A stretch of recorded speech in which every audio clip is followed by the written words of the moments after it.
starters, random start. Rider is ready, watch the gate. No, Michal Oleksa to odpalila to z prachu a stonu dvaja Henky Riley.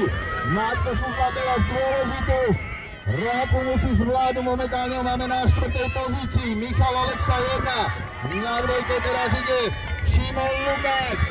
Síly tam tabulka lieta, je to veľmi nepríjemne, sa mu to dostala do predného kolesa. David Pencik teraz momentálne na 3. pozícii. David Pencik momentálne na 3. pozícii.